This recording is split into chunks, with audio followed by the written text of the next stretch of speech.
The air in the Ozarks doesn't just sit, it curdles, thick with the scent of wet pine and something ancient, something rotting beneath the surface of the topsoil. I pulled the sedan onto the gravel driveway of the rental, the stones crunching like grinding teeth under the tires. It was that specific, agonizing slice of the evening when the sun turns into a heavy gold coin, sinking into a slot of jagged hills. The light didn't feel welcoming. It felt like a warning, stretching the shadows of the oaks into long, skeletal fingers that clawed across the peeling paint of the porch. This was supposed to be a reprieve, a week of isolation by the water to drown out the screeching static of the city, but as I stepped out of the car, the silence hit me with the weight of a physical blow. The lake was a sheet of black glass a few hundred yards down the slope, reflecting the bruised purple of the clouds. It looked less like water and more like a void, a hole punched into the middle of the woods where the light simply ceased to exist, swallowed by a liquid darkness that felt millions of years old. The cabin itself was a relic of grey timber and moss-choked shingles, standing with a hunched, resentful posture as if it were hiding something beneath its floorboards. I felt a strange, magnetic pull toward it, a prickle of curiosity that bypassed my survival instinct. The heat was a humid shroud, pressing against my skin with a damp, unwanted intimacy, smelling of stagnant humidity and old copper. I hauled my suitcase onto the porch, the wood groaning with a rhythmic thud that sounded like a slow, dying heartbeat beneath my feet. Everything here felt saturated, as if the very atoms of the place were bloated with secrets. I fumbled with the rusted lock, the metal cold and biting against my palm, until the door finally swung open with a dry, papery gasp that echoed too long in the entryway. Inside, the air was stagnant, a graveyard of dust motes dancing in the dying amber light filtering through the grime-streaked windows. It was a noir landscape of sharp angles and deep, velvet shadows. My eyes wandered over the sparse furniture, the threadbare rugs, and the way the darkness pulled in the corners like spilled ink, thick and impenetrable. On the heavy oak kitchen table, bathed in a pool of golden radiance that felt almost wholly and entirely wrong, sat a single, laminated sheet of paper. It looked out of place against the primitive, weathered surroundings, too crisp, too modern, yet yellowed at the edges like a healing bruise. I walked toward it, my boots sounding like gunshots on the hardwood, the sound vibrating up my shins. I wasn't afraid yet, I was captivated. The curiosity was a low-frequency hum in my marrow, a desire to know why someone would leave instructions in a place that felt so utterly abandoned by the modern world. I reached out, my fingers trembling slightly as they brushed the plastic surface. The text was printed in a stark, jagged font, the ink so black it seemed to vibrate against the white background, creating a visual static that made my head throb with a dull ache. I leaned in, the long shadows of the trees outside now reaching through the window, draping over the table like a funeral shroud. The light was fading fast now, the gold turning to a deep, ethereal red, casting the room into a high-contrast nightmare of orange and black. I peered at the first line, the words jumping out at me with a visceral sharpness. It wasn't a welcome note. It wasn't a map of the local trails or a list of checkout procedures. It was a manifesto of the unexplained, a series of commands that suggested the beauty of the Arkansas wilderness was nothing more than a thin, rotting veil pulled over something gargantuan and hungry. My heart gave a singular, heavy thud against my ribs as I began to read, the silence of the woods outside suddenly feeling less like peace and more like a predator holding its breath in the tall grass. The void of the lake seemed to ripple in my peripheral vision, and the first rule etched itself into my mind like a scar. The kitchen bulb was a dying star, twitching in its socket with a rhythmic, mechanical click that vibrated in my teeth. Every time the light failed, the darkness of the Arkansas woods surged against the window panes like a black tide, thick and smelling of ancient, rotting mulch. When the light returned, it brought a harsh, jaundiced glare that turned the cheap linoleum floor into a sea of sickly yellow. I looked down at the sheet of paper in my hand. It was encased in thick, cracked lamination that felt like cold, dead skin against my palms. The edges were charred, or perhaps just stained by decades of damp, stagnant air. My mind was a fractured mess of static, unable to reconcile the peaceful cabin rental ad with the jagged, visceral warnings now burning into my retinas. Rule 1. The lake does not have a bottom, only a throat. If you hear the water swallowing during the new moon, do not look toward the pier. The reflection you see will not be yours, and it has been waiting a very long time for a face to wear. The words didn't make sense. They felt like a joke told by a madman, yet the air in the kitchen had grown heavy, pressing against my lungs like I was standing at the bottom of a deep, forgotten well. I wiped a bead of cold sweat from my upper lip, my fingers trembling. The flicker of the bulb was getting faster now, a strobe light effect that turned the room into a series of disconnected still frames.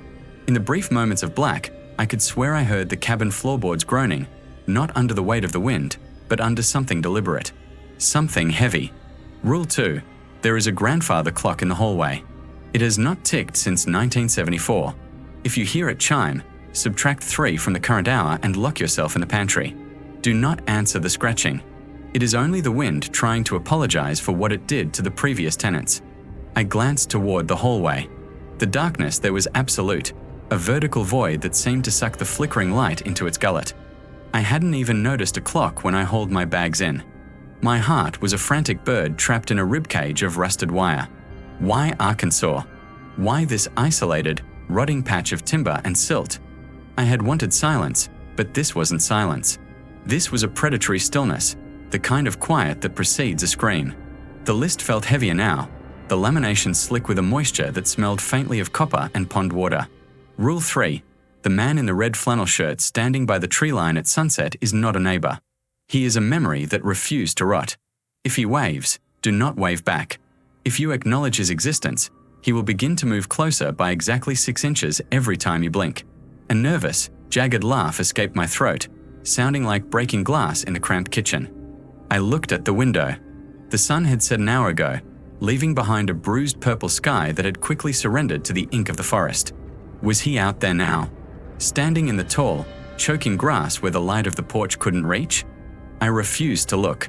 I focused on the list, my eyes burning. The confusion was a physical weight, a fog that blurred the edges of my reality. I felt like a witness to my own dissolution, a protagonist in a noir film where the detective realizes he's already dead. Rule 4. If the kitchen tap begins to run grey, do not turn it off. Let it bleed. The lake is purging itself of the things it cannot digest. If the water turns red, leave the cabin immediately. Do not take your belongings. They belong to the silt now. I looked at the sink. A single drop of water hung from the faucet, glistening like a silver eye in the strobe light flicker of the ceiling bulb. It fell with a sound that echoed like a gunshot. Plink. The sound was wrong. It was too dense, too metallic. I reached out, my hand hovering over the handle, but stopped. The static in my brain was screaming. Every instinct I had, honed by years of urban living and rational thought, was being stripped away, replaced by a primal, gothic dread. This wasn't a vacation. It was an interrogation by a landscape that hated me. Rule 5. The woods are not made of trees. They are made of patience. If you hear your mother's voice calling from the water's edge, remember that she passed away 3 years ago. The lake is a mimic, and it is very hungry for a conversation. The lamination crinkled as my grip tightened. My knuckles were white, the skin stretched thin over bone. The visceral reality of the situation was settling in, a cold, oily realization that I was miles from the nearest paved road, trapped in a wooden box with rules that defied the laws of physics. The Gothic architecture of the trees outside seemed to lean inward, their branches like skeletal fingers scraping against the roof. The smell of the room changed. The scent of pine was replaced by the cloying, sweet stench of decay and old, wet earth. Rule 6. Never count the stairs to the basement. If you reach 13, you have stepped out of Arkansas and into the throat of the void. There is no map for where you are going. I turned the page over, hoping for a just kidding or a local tourism contact, but the back was blank, save for a single, hand-scrawled sentence at the bottom that looked like it had been etched with a sharp stone. It sees you reading. The bulb above me gave one final, violent pop and shattered, raining hot glass onto the linoleum. The darkness that followed wasn't just the absence of light. It was a physical presence, a weight that settled onto my shoulders like a lead shroud. The silence of the woods outside broke. From the direction of the lake, I heard a sound, a slow, wet sloshing, like something massive and bloated was dragging itself across the mud toward the cabin. And then, from the hallway, the sound of a grandfather clock began to chime. 1, 2, 3. It didn't stop. My breath came in ragged, shallow gasps as I stood in the pitch black, the laminated list still clutched in my hand like a useless shield. The air felt thick, charged with a static that made the hair on my arm stand up. I wasn't alone in the kitchen. The smell of the lake was inside now. It was the smell of a void that had finally found a way to speak. I closed my eyes, but the rules stayed burned into my mind, glowing with a faint, sickly light. I had come to the lake for peace, but I had found the mouth of the world, and and it was beginning to close. The floorboards near the door creaked, a slow, deliberate pressure. Something was in the room with me, and it didn't care about the rules. It only cared that I had read them. I stood frozen, a first-person witness to my own inevitable collapse into the dark, Arkansas mud. The pressure in the room wasn't just physical, it was atmospheric, a sudden thickening of the air that tasted of rusted iron and stagnant pond water. I didn't turn around. I couldn't. My muscles had become calcified, a statue of meat and bone anchored to the rotting floorboards. Behind me, the creak didn't stop. It wasn't a footstep, not exactly. It was the sound of something heavy being dragged, something wet and amorphous that left a trail of cold slime across the wood. I felt the sudden, sharp prickle of static electricity dancing along the nape of my neck, the kind of hum you hear under high-tension power lines before a storm. Then came the smell. It was the scent of a void, a vacuum filled with the stench of 1,000-year-old silt and the sweet, cloying odor of things that have never known the sun. The door to the porch didn't just open, it exhaled. A draft of night air, colder than any Arkansas summer had a right to be, surged into the cabin. It carried the scent of the lake, but distorted, concentrated into a singular, suffocating essence of drownings and deep earth decay. The presence behind me didn't push me, but the sheer gravity of its malice nudged my heels. I moved because the alternative was to be absorbed. I stepped out onto the porch, my bare feet hitting the weathered wood, and the moonlight hit me like a physical blow. It wasn't the silver light of a romanticized evening. It was a deep, bruised cobalt, a sapphire bruise that stained the world in shades of indigo and ink. The moon hung above the pines like a cataract-clouded eye, casting long, jagged shadows that seemed to reach out and hook into the corners of my vision. Below the cabin, the lake stretched out, a vast, flat sheet of obsidian. The water didn't ripple, it throbbed. It looked less like liquid and more like a heavy, gelatinous oil, a black mirror reflecting a sky that shouldn't exist. Rule 4 hammered against the inside of my skull with the rhythmic thud of a heartbeat. Never look at the reflection. I kept my gaze fixed on the horizon, on the jagged silhouette of the tree line across the water. The trees looked like broken teeth against the deep blue vault of the sky. I began to descend the stairs toward the shoreline.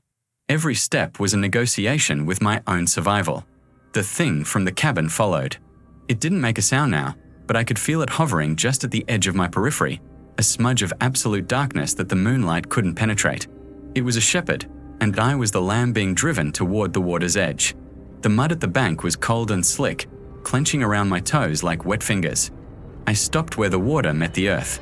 The lake was silent, unnervingly so. There were no crickets, no bullfrogs, no nocturnal rustle of life. Just the static hum in my ears and the slow, rhythmic swallowing sound of the water licking the shore. I stared at the far bank, my eyes watering from the strain, but the rule was a parasite in my mind. It fed on my curiosity. It grew heavy with the weight of the forbidden. Never look at the reflection. Why? What lived in the mirror of the water that didn't live in the air? I could see the blue moonlight dancing on the surface out of the corner of my eye. It looked like static on a dead television channel, a flickering, frantic energy trapped beneath a layer of ice. The water seemed to be vibrating, a low-frequency moan that I felt in my teeth. I realized then that the lake wasn't just a body of water, it was a throat. It was a gullet of a prehistoric god, waiting for the moment I acknowledged its depth. I felt a hand, or something that mimicked the shape of a hand, settle on the small of my back. It was freezing, a touch that bypassed the skin and went straight to the bone, turning my marrow to slush. It didn't shove. It leaned. It was a gentle, terrifying invitation to tilt my head downward. My resolve began to fray. Then while it whirled around me felt thin, a paper-mache reality that was tearing at the seams. I looked at the trees across the lake, but they were melting, their reflections stretching toward me like grasping arms. The urge to look down became a physical ache, a pressure behind my eyes that screamed for release. If I looked, would I see myself? Or would I see the rotting truth of what this place was? The static in my head reached a crescendo, a screeching white noise that drowned out my own thoughts.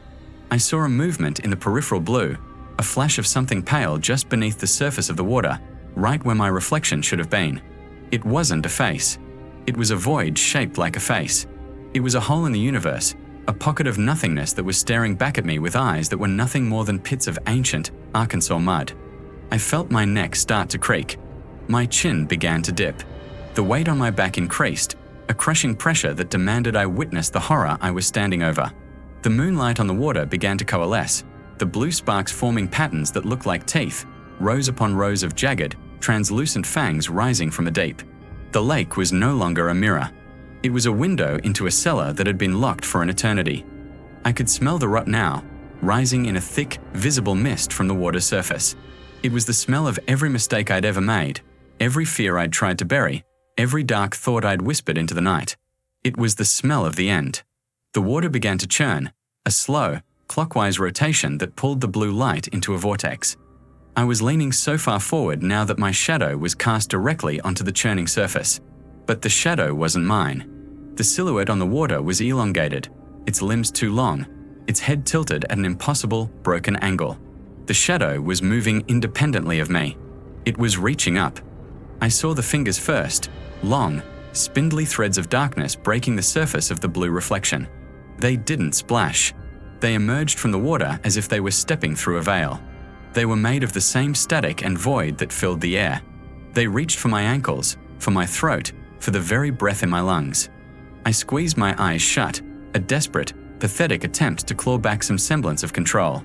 But the image was burned into my retinas. I could see it through my eyelids, the deep blue moonlight, the rotting silt of the lake bed, and the thing that lived in the reflection, waiting for its chance to trade places. I felt the first touch of the water on the tips of my toes, and it wasn't wet. It was a sudden, jarring absence of heat, a vacuum that began to pull my very soul toward the center of the lake. The rule wasn't just a warning.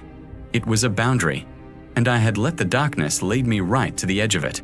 I was a first-person witness to the slow, deliberate dissolution of my own existence, drowning in a mirror while the moon watched with its cold, cobalt eye.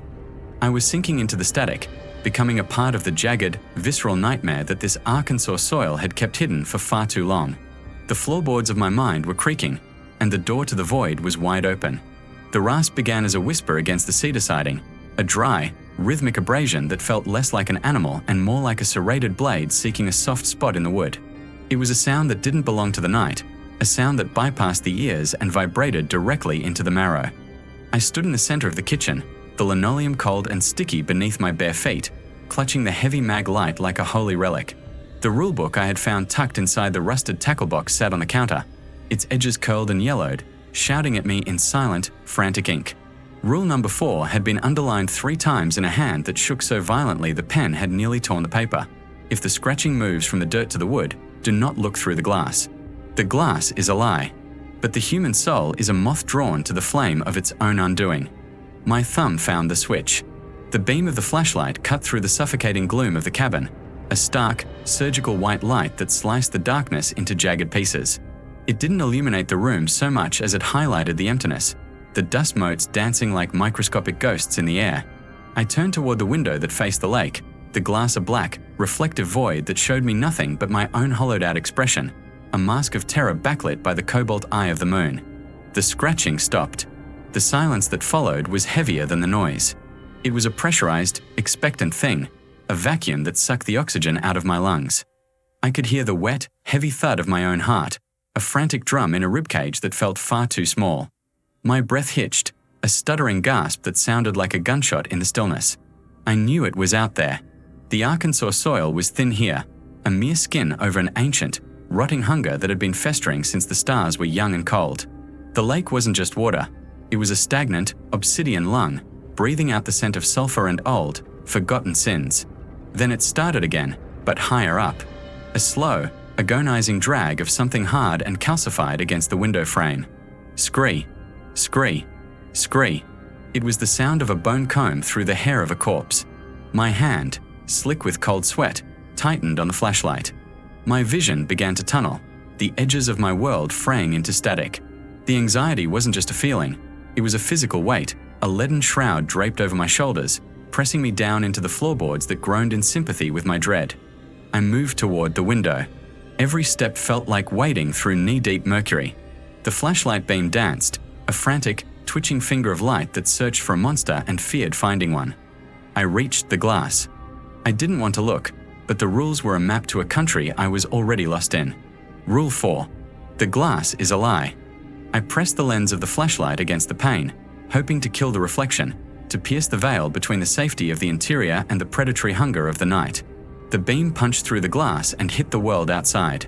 The woods were a monochromatic nightmare. The oak trees were skeletal, their limbs twisted into agonized shapes, reaching for a sky that offered no mercy. The light hit the bark, bleaching it white, turning the shadows behind the trunks into deep, bottomless pits. At first, I saw nothing but the windless storage of the forest. Then, the beam caught a movement at the bottom of the frame. 3 long, pale appendages were hooked over the windowsill. They weren't fingers. They were too long, too many-jointed, looking like the legs of a sun-bleached spider or the ribs of an infant. They were translucent, the color of a drowned man's skin, and they were digging into the wood, peeling back the paint in long, agonizing strips. There were no claws, only the raw, blunted ends of something that had spent centuries digging through the red clay of the Ozarks. My scream died in my throat, a choked, pathetic rattling. I followed the appendages with the light, my hand shaking so hard the beam flickered like a dying star. The limbs led back into the darkness, back into a torso that shouldn't have existed. It was a mass of shifting, wet grey, a knot of muscle and weeping sores that seemed to absorb the light rather than reflect it. It clung to the side of the cabin like a parasitic growth, its shape defying any logic of biology or grace. And then, it turned its head. There was no face, only a vertical slit of raw, pulsing meat that ran from where a forehead should be down to a non-existent chin. It didn't have eyes, yet I felt the weight of its gaze, a cold, crushing pressure that made my brain feel like it was being squeezed by a giant, invisible hand. The static in the air grew louder, a white noise roar that filled my skull, drowning out the sound of the lake, the wind, and my own frantic pulse. This was the void. This was the thing that lived in the spaces between the rules. The scratching didn't stop. It became faster, a frantic, desperate scrabbling as the thing began to pull itself upward, its weight making the cabin tilt, the foundations groaning under the impossible mass of it. I backed away, the flashlight beam swinging wildly across the room, catching the corners of the ceiling where the shadows were already beginning to congeal into something thick and oily. The cabin felt like it was shrinking. The walls were closing in, the air turning thick with the smell of wet earth and ancient, stagnant water. I tripped over the edge of the rug, falling hard onto the floorboards, the flashlight clattering away and spinning, its beam creating a dizzying, strobe-like effect across the room. In the flickering light, I saw the rules again, lying on the counter. Rule 7. If you see the marks on the glass, it is already too late to close the curtains. I looked back at the window.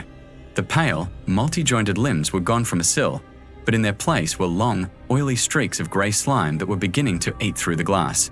The pane was bubbling, melting like wax under a flame. The void wasn't just outside anymore. It was coming in. It was leaking through the seams of my reality, a jagged, visceral intrusion of a nightmare that had no beginning and no end. I scrambled backward on my hands and knees, my breath coming in short, jagged bursts that felt like swallowing broken glass. The darkness in the corners of the room was moving now, uncurling like smoke, stretching out thin, needle-like tendrils toward me. The flashlight beam hit the wall near the door and stopped. There, etched into the wood, were hundreds of tiny, fresh scratches, identical to the ones on the outside of the cabin. It had been inside the whole time. The scratching wasn't coming from the siding. It was coming from the air itself. It was the sound of the world being unmade, of the static winning, of the Arkansas soil finally claiming what it had been promised. I reached for the mag light, my fingers brushing the cold metal, but as I pulled it toward me, the light hit the ceiling. It was crouched there, inverted, its many-jointed limbs tucked into the corners, its central slit pulsing with a rhythmic, wet sound. It was a mirror of my own terror, a gothic monument to the anxiety that had been hollowing me out since I arrived at this godforsaken lake. The flashlight beam wavered and then began to dim, the batteries dying as if the thing above me was drinking the very energy from the cells. The darkness returned, thick and absolute. The only thing left was the sound. The scratching. Not on the wood. Not on the glass. It was inside my head now, a dry, rhythmic abrasion against the interior of my skull.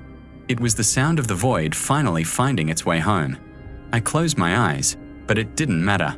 The light was gone, the rules were broken, and the Arkansas night was a throat, wide and black, swallowing me whole into the rotting, jagged silence of the lake.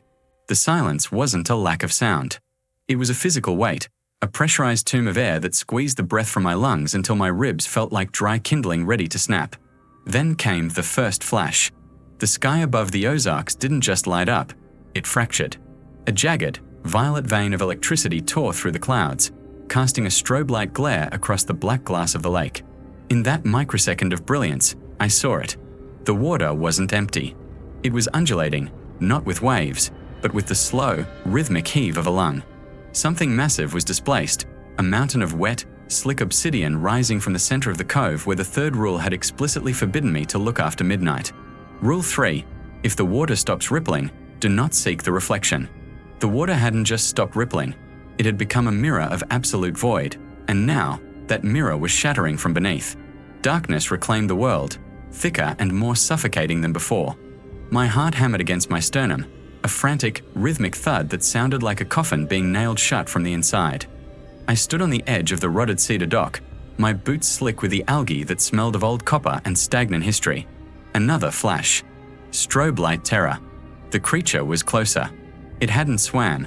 It had simply folded space, appearing 20 yards nearer in the blink of a dying light. It was a nightmare of geometry, a mass of pale, translucent flesh and calcified ridges that looked like the ribs of a sunken cathedral. It didn't have eyes. It had craters, deep, swirling pits of static that hummed with the sound of a dead radio frequency. I could feel that hum in my teeth. It was the vibration of a god that had forgotten how to love. The air grew cold, a wet, subterranean chill that tasted of wet limestone and ancient rot. I tried to move, but my legs were anchors of lead, rooted into the decaying wood of the dock. The rules. I had the crumpled paper in my pocket, a list of frantic warnings written in a hand that looked like it had been vibrating with palsy. Rule 7. The depth does not possess a face, but it will borrow yours if you stay to watch the climb. Another flash of lightning, closer now, the thunder arriving simultaneously with a bone-shaking crack that felt like the atmosphere itself was being torn in half. In that strobe flicker, the creature was at the end of the dock. It had no legs, only a terrifying multitude of elongated, multi-jointed appendages that ended in something resembling human fingers, stretched to impossible lengths and tipped with the jagged blackness of obsidian.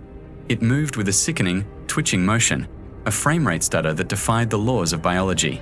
In the darkness between the flashes, I could hear the wet, heavy slap of its weight against the wood. Slap, drag, static, slap, drag, static. The sound was visceral, the noise of a wet carcass being hauled through a meat locker. I felt the dock groan under a weight it was never meant to hold. The wood shrieked, a high-pitched splintering that mimicked a human scream. I wanted to howl, to beg for the sun to rise, to pray to a heaven that had clearly turned its back on this corner of Arkansas, but my throat was a desert of salt and terror. Flash. The creature was 10 feet away. The lightning stayed for a moment longer this time, a sustained arc of blue-white agony that revealed the truth of the thing. It wasn't just flesh, it was a collection of things the lake had taken. I saw the rusted hull of a 1950s fishing boat embedded in its flank like a splinter. I saw the tattered remains of a child's life vest fused into its translucent skin. And then I saw the faces. Dozens of them, pressed against the inner lining of its translucent chest, their mouths open in a silent, eternal wail, their skin the color of curdled milk. They were the ones who hadn't followed the rules. They were the ones who thought the Arkansas woods were just a place for a quiet vacation. The static in my head reached a deafening roar, a white noise blizzard that drowned out the thunder. The creature reared up, its body unfolding like a wet, fleshy umbrella. It towered over me, a monument of dripping filth and ancient, cold malice. The smell hit me then, the absolute, uncompromising stench of a grave that had been flooded and forgotten. It was the smell of time itself turning rancid. I looked up, my neck creaking, into the void of its primary crater. There was no light there, only the swirling, jagged motion of 1,000 tiny, needle-like teeth arranged in a spiral that led down into a darkness even the lightning couldn't touch. The dock gave way. The wood finally surrendered to the impossible mass, and for a second, I was weightless, suspended in the strobe-lit chaos of falling. I hit the water, but it wasn't water. It was thick, viscous, like plunging into a vat of cold oil.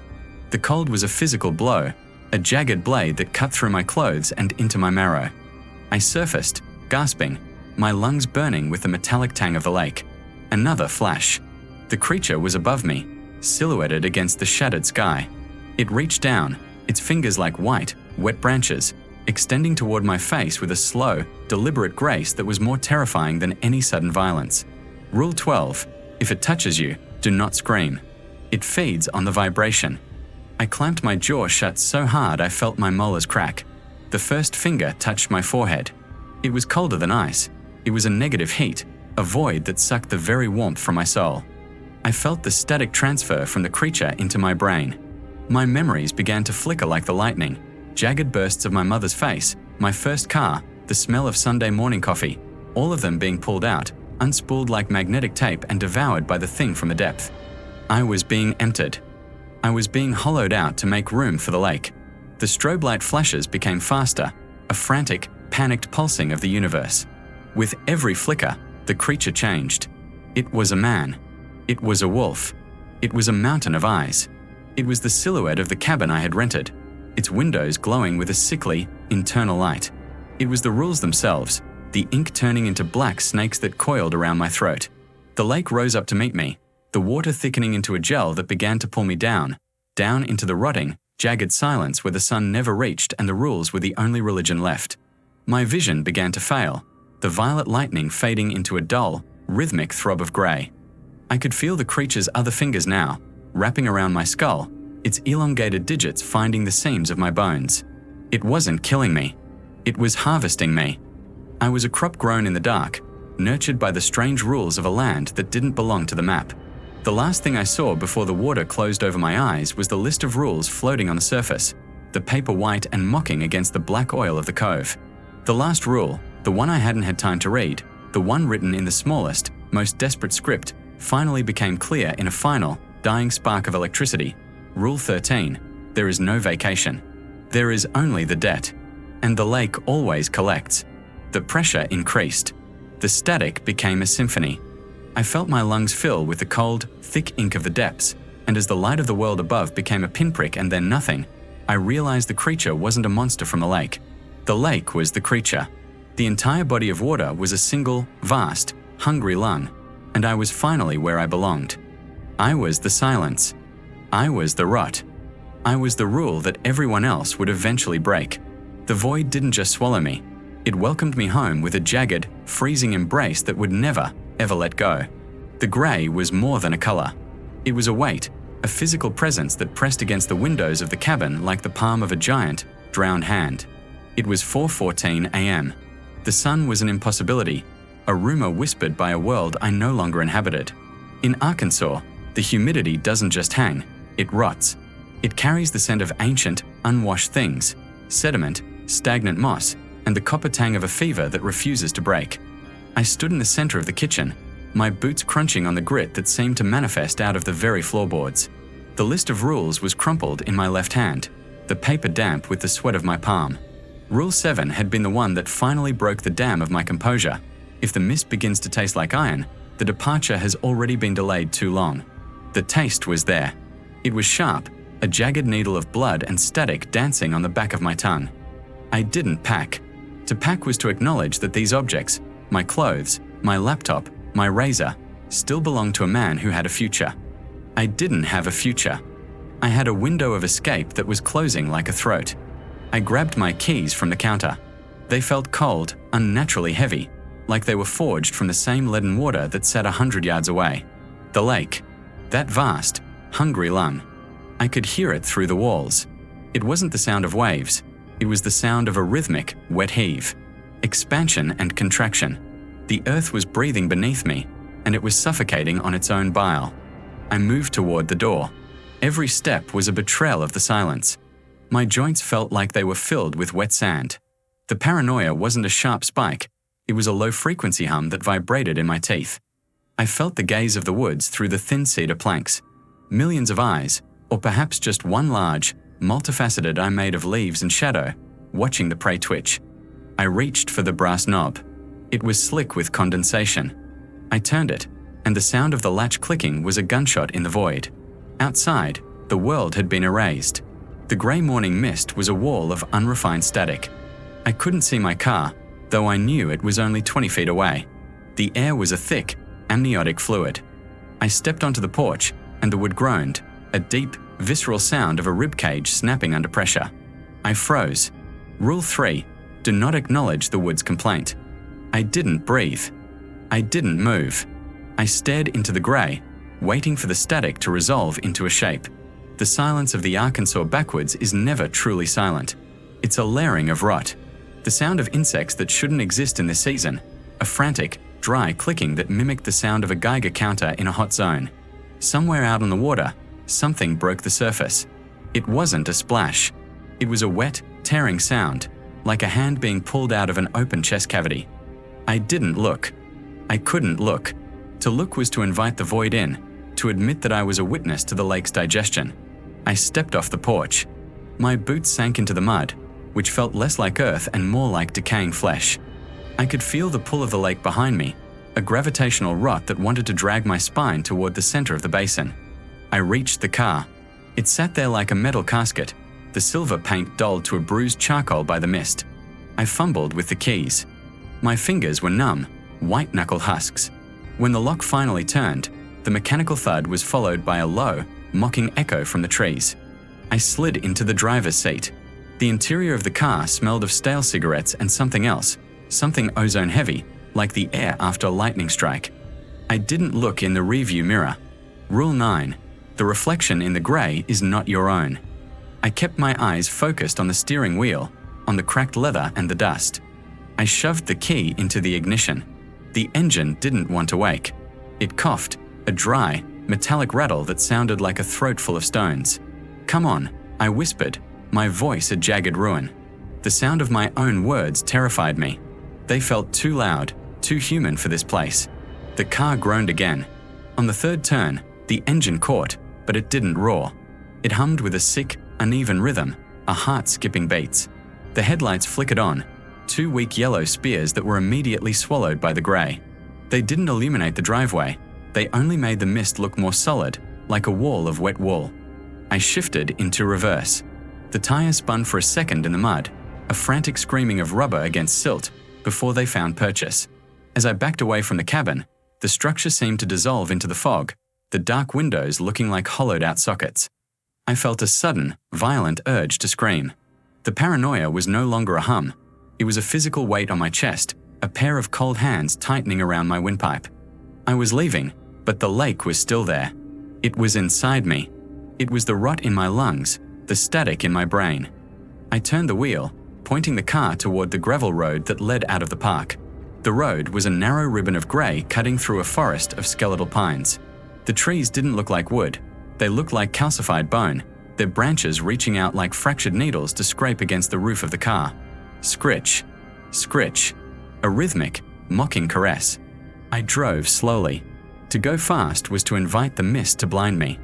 I watched the odometer, the numbers clicking over with agonizing slowness. Every mile felt like a descent into a deeper layer of the void. The fog didn't thin as I moved away from the water. If anything, it grew more opaque, a pressurized wall of grey that seemed to be pushing back against the windshield. I checked the dashboard clock. 4:32 a.m. The sun should have been hinting at the horizon by now, a bleed of purple or orange, but there was nothing. Just the cold, uncompromising grey. I started to wonder if the sun had been extinguished, if the world beyond this lake had simply ceased to exist while I was sleeping. Maybe I wasn't driving away. Maybe I was just circling the drain of a vast, geological throat. Then I saw it, a figure by the side of the road.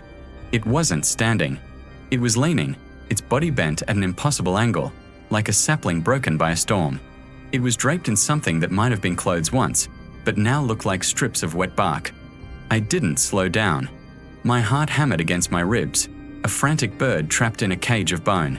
As I passed, the headlights caught the side of its head. There was no face, only a smooth, grey surface that rippled like the water of the lake. Static. The thing was made of the same void that was currently trying to swallow my car. I pressed the accelerator. The engine screamed in protest, the vibrations rattling my teeth. I didn't look back. I knew that if I looked into the rearview mirror, I wouldn't see the road. I would see the lake, rising up to meet the sky, a wall of black water and grey mist that would never let me go. The paranoia shifted. It was no longer about what was outside. It was about the car. The interior felt smaller. The air was becoming thick, the smell of rot intensifying. I looked down at my hands on the steering wheel. They looked pale, translucent. I could see the veins beneath the skin, but they weren't blue or red. They were grey.